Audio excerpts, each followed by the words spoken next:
Potongan pidato gubernur di Kepulauan Seribu pada 27 September lalu yang diunggah dalam jejaring sosial Facebook menuai kontroversi. Video ini pun memicu beberapa warga yang mengatasnamakan Forum Anti Penistaan Agama mendatangi Polda Metro Jaya untuk melaporkan Gubernur DKI Jakarta. Dalam laporannya, mereka menuding Ahok melakukan penistaan terhadap agama dalam pidatonya. Untuk menuntut keadilan dan menuntut secara hukum hal ini untuk dapat diselesaikan dengan secara bijaksana. Kenapa? Di sini tidak adanya keadilan terhadap umat Islam. Aksi saling lapor pun berlanjut. Kini giliran komunitas advokat muda Ahok Jarot melaporkan pemilik akun jejaring sosial Facebook, Si Buniani.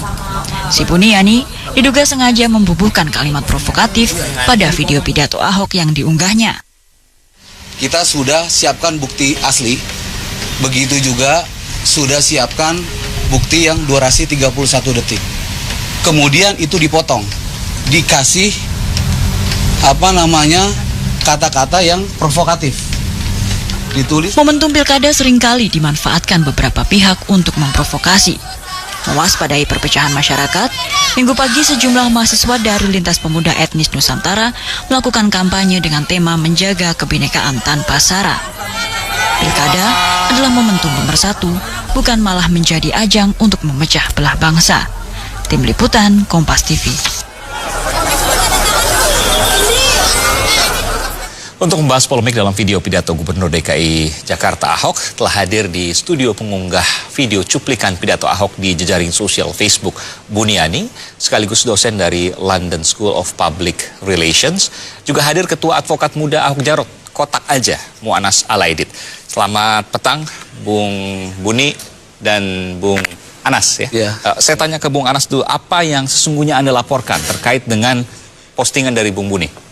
Ya, yang pasti bahwa kita mencermati ya berbagai perkembangan, kemudian sebelumnya saya potong, sorry. Ini pertemuan Anda pertama kali ya, Bung Anas dengan Bung Buni? Ya, ini makanya mungkin ini bisa menjadi satu sejarah gitu ya.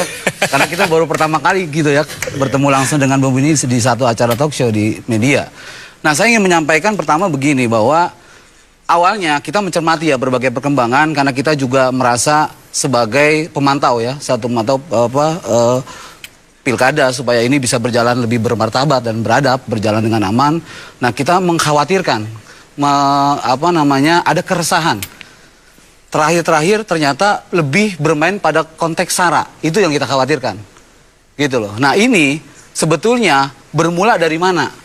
Ya, ketika video itu kemudian diunggah, kemudian menjadi polemik, terjadi pertentangan, ulama yang berpendapat A, ulama ada yang berpendapat B, umat kebingungan. Ini yang benar yang mana? Yang mengunggah siapa? Yang mengunggah, kalau berdasarkan hasil kajian kami, itu yang aslinya yang pertama kali itu adalah atas nama Arif Budiman. Itu diunggah dengan durasi 1 jam 48 menit. Oke. Itu yang kita dapat. Di kolom yang pertama kita lihat itu nggak pernah ada persoalan. Karena terurai jelas. Gambarannya jelas. Gitu loh. Jadi mungkin kalau dilihat secara utuh, mungkin kita nggak ini ya. Bisa memahami itulah. Nah, tetapi kemudian menjadi persoalan ketika kita kerucutkan, kita menemukan bahwa ada yang diunggah kemudian oleh Pak Buniani. Itu durasinya dipendekkan. Jadi 31 detik. 31 detik. Itu yang kita temukan ya. Kita bicara soal fakta-fakta yang kita temukan. 31 detik. Kemudian diupload dalam postingan akun Facebooknya. Di akun Facebook itu fotonya ditulis dengan kata-kata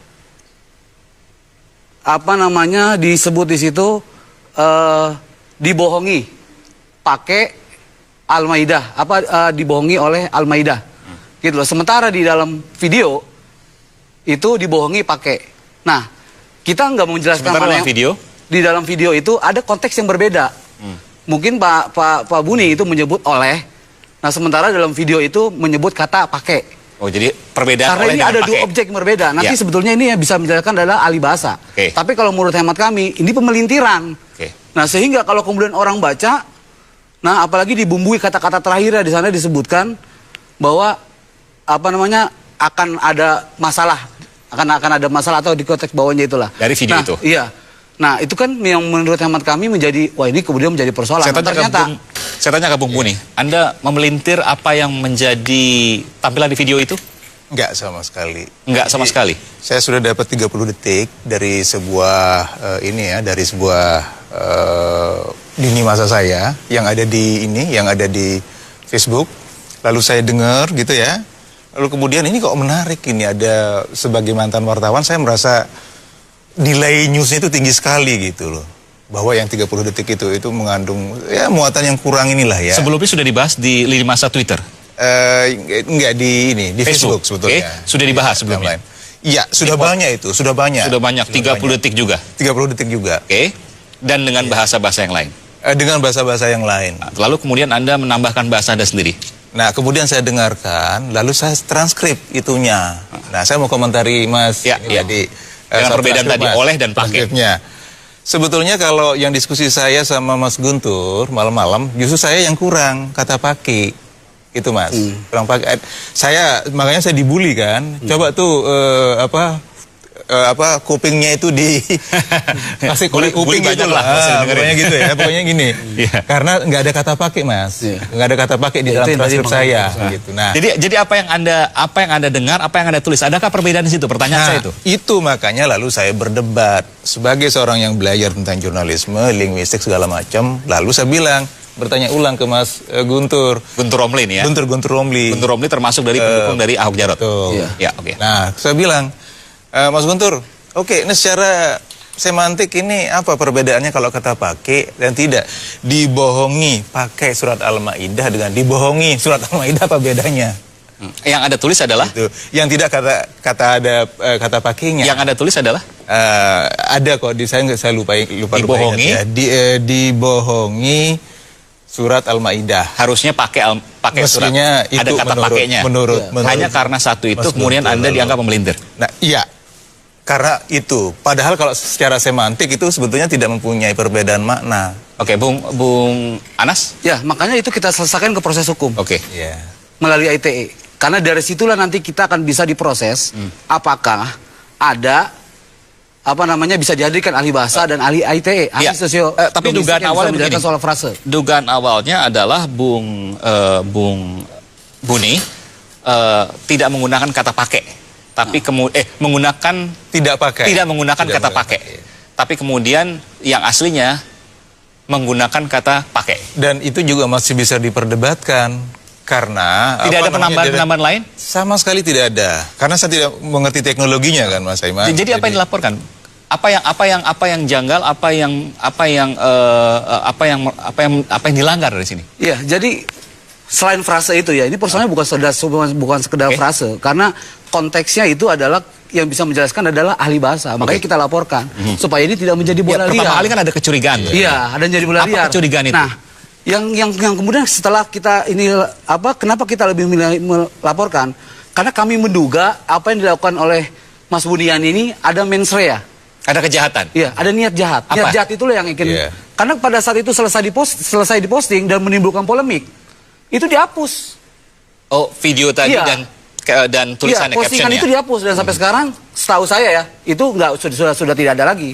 Nah, persoalannya apakah targetnya sudah sampai? Itu satu. Kita nggak tahu. Satu. Ya. Boleh saya tanggapi masih. Nanti dulu. Mungkin apakah targetnya sudah sampai? Karena fakta yang tidak terbantah terjadi keresahan dan gejolak. Sudah ramai lah. Yang kemudian melaporkan banyak semua segala macam dan ini berpotensi akan mengganggu proses pelaksanaan pilkada. Itu mens rea, niat jahat yang Anda itu yang harus didalami terhadap Bung Buni. Yang harus didalami adalah itu. Jadi bukan persoalan penistaannya. Itu nanti dulu karena ini bermula dari sini. Oke, pertama. Nah, itu pertama. Ya. Nah, kemudian selain persoalan niat jahat tadi, nah, kita juga menemukan apa yang dilakukan oleh Mas Buni ini adalah ternyata pernah menyebarkan from registrasi pasangan calon lain. Pasangan calon lain, siapa sebut aja? Itu bisa lah nanti Mas Buni bisa menjelaskan lah. Oke. Ya, tapi kita bisa buktikan menurut proses hukum, kita bisa buktikan kok, nggak ada masalah. Pokoknya inisialnya cabutnya A lah ya. Iya, pasti karena A semua kebetulan. Nah, kita bisa menjelaskan. Jadi kita bertanya sebetulnya Mas Buni ini punya kepentingan lain atau pendukung salah satu pasangan calon. Kalau ini yang kemudian terjadi adalah black campaign. Dan ini sangat berbahaya. Itu ada curigai bahwa itu adalah niat jahat yang dilakukan oleh Bung Buni. Oh iya. Saya akan berikan kesempatan ke Bung Buni setelah jeda. Kami akan kembali setelah jeda berikut ini. Tetaplah bersama kami di Kompas TV, saudara.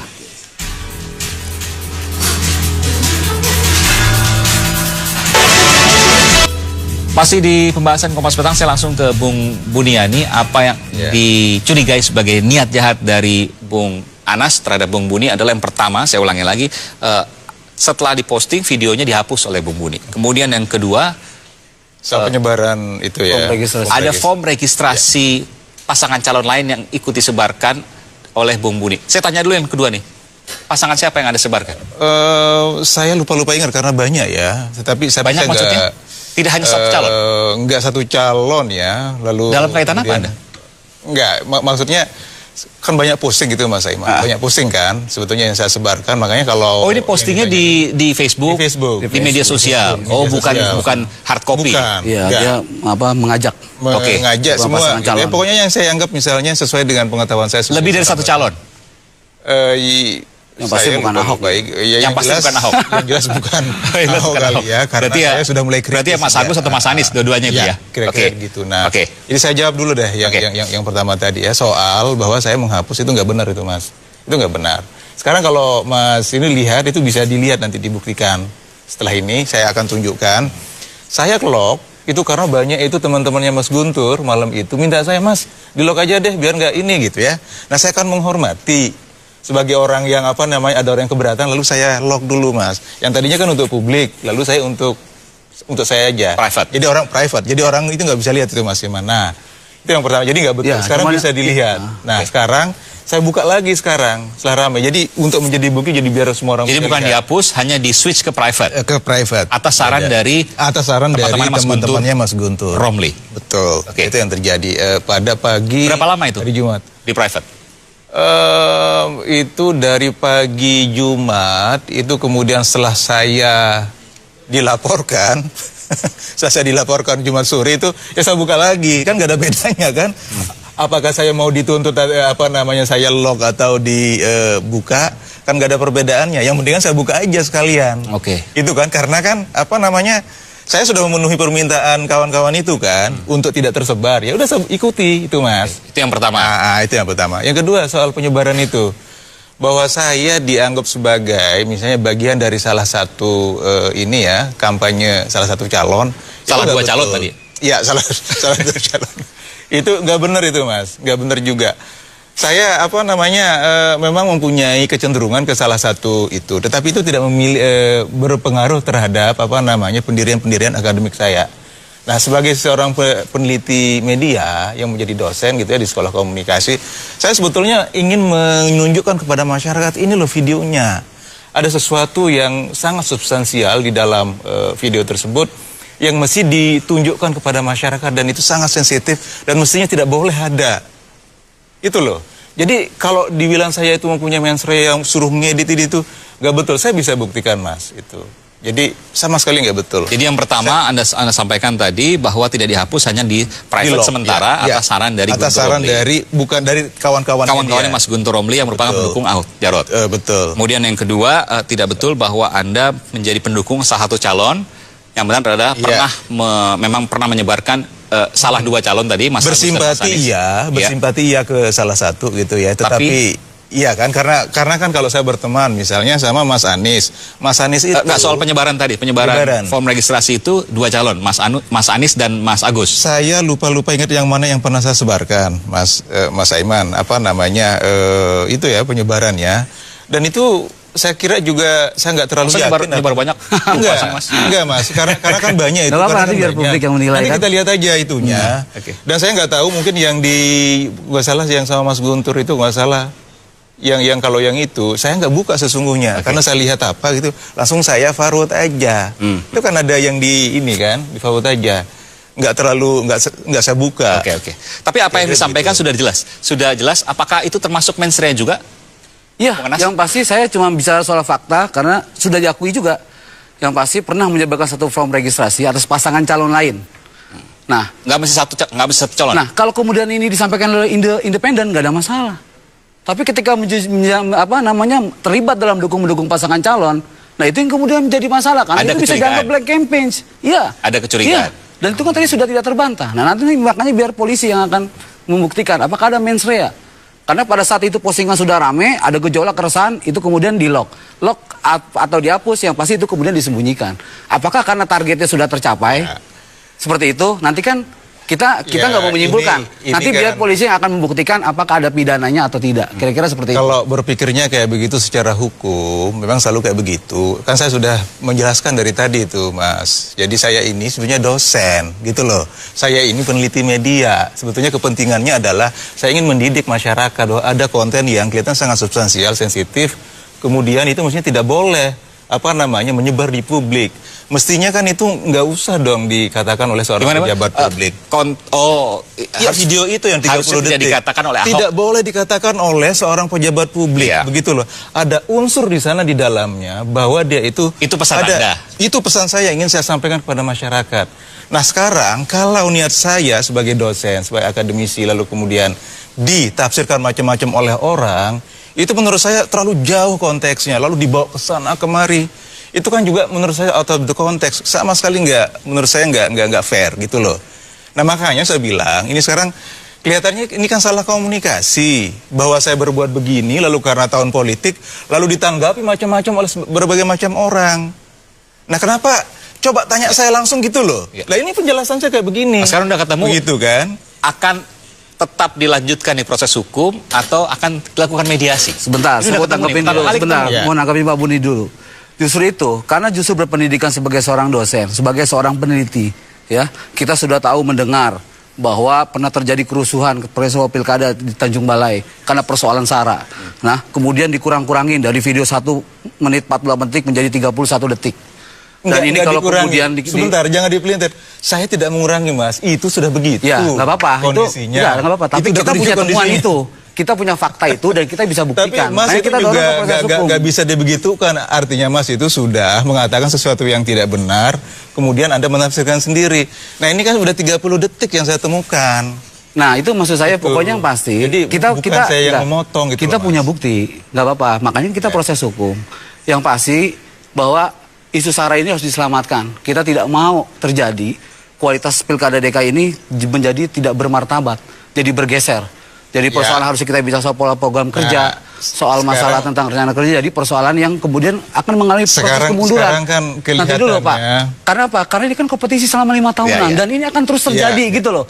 Kita nggak mau ini akan menjadi susah payah. Gini kira-kira. loh Mas, sekarang ini kan Anda membalik logika. Seolah-olah kami yang ingin mendidik masyarakat agar seseorang itu tidak boleh berbicara hal-hal yang sensitif. Lalu kami yang menyebarkan mendidik masyarakat itu, lalu sekarang kami yang dituduh. Seolah-olah ingin menyulut kebakaran. Ini kan jadi kebalik loh logikanya. Mestinya dari sana dong. Nggak boleh bagian sana itu ngomong kayak begitu. Gitu loh masalahnya Mas. Nah sekarang kalau dibalik-balik dipolitisir, itu menjadi ini gitu loh, nggak fair jadinya. Saya itu kan niatnya, hei publik, ini ada kita mempunyai gubernur, pejabat publik, kita bayar loh gajinya. Saya membayar pajak loh tiap bulan, gaji saya itu dipotong sebagai dosen. Jadi saya sebagai warga negara itu juga mempunyai hak untuk melakukan itu. Nah sekarang gitu kan, setelah saya berusaha untuk berkata kepada orang melalui akun Facebook saya agar orang itu memahami apa isi dari video ini, itu lalu saya yang dituduh gitu. Ya. Saya yang dituduh. Intinya sekarang sudah bertemu dan ini pertemuan pertama kali. Sudah ada perbedaan memang, tapi bukan berarti tidak bisa diselesaikan dengan mediasi. Apakah akan lanjut di proses hukum atau dilakukan komunikasi mediasi? Saya pertama tanyakan ke Bung Anas terakhir ini dan nanti akan ke Bung Buni. Silakan. Ya, yang pasti bahwa ini kan kita baru melapor. Ya, kita akan biar polisi bekerja. Biar polisi kemudian akan menyimpulkan apakah ada unsur tidak pidana seperti yang sudah kita sampaikan, bukti-bukti sudah kita kirimkan. Kalau ada lanjut proses hukum. Ya, kalau kemudian memang ini kalau kita sih sebetulnya ingin ada permintaan maaf juga dari Pak ini ya, dari Pak Buni gitu loh. Ya, karena kita kenapa? Ini juga berkaitan dengan pernyataannya Kapolri. Kenapa? Kapolri sudah menyebutkan bahwa sudah diwanti-wanti pada 29 Juli 2016 itu ketika Tanjung Balai agar pada netizen itu untuk tidak menggunakan akun-akun Kita sepakat lah atau itu yang bersifat provokatif, apalagi ini SARA. Seperti itulah kira-kira. Tapi tidak tertutup pintu mediasi untuk komunikasi. Oh iya, kita siapapun pasti terbuka lah untuk bisa selesaikan secara. Bung Buni ada permintaan tadi permohonan maaf? Sama sekali tidak. Karena itu sudah dijamin oleh Undang-Undang Pasal 28 UUD 45 bahwa warga negara itu sudah dijamin hak untuk berbicara. Dan saya tahu itu, saya baca undang-undang. Dan Anda itu. merasa bahwa apa yang Anda lakukan tidak melanggar hukum? Sama sekali tidak melanggar hukum. Di mana letaknya? Saya sudah baca Undang-Undang ITE, saya sudah baca Undang-Undang Penyiaran, saya sudah membaca Undang-Undang Nomor 40 Tahun 1999 tentang pers. Itu sudah hatam sama mahasiswa, saya ngajar soal itu. Jadi kami sudah baca gitu loh. Nah, tapi meskipun demikian, Anda tidak menutup ketika ada mediasi untuk komunikasi. Iya, justru itu sebetulnya kan saya sudah menawarkan diri sama Mas Guntur. Bahkan kalau mau ayo dong, diskusi, saya bisa menjelaskan ilmu saya itu kok. Ya, gitu mudah-mudahan nanti setelah ini ada komunikasi dan mediasi, tidak lanjut ke proses hukum. Tapi kalau seandainya lanjut proses hukum, apa boleh buat? Mudah-mudahan tetap mediasi yang dikedepankan. Terima kasih, Ya, Bung sama-sama. Anas, Siap. Bung Puni. Salaman. Kita salaman bertiga dong. Iya. Oke, terima kasih telah hadir di Sama-sama. Kompas TV.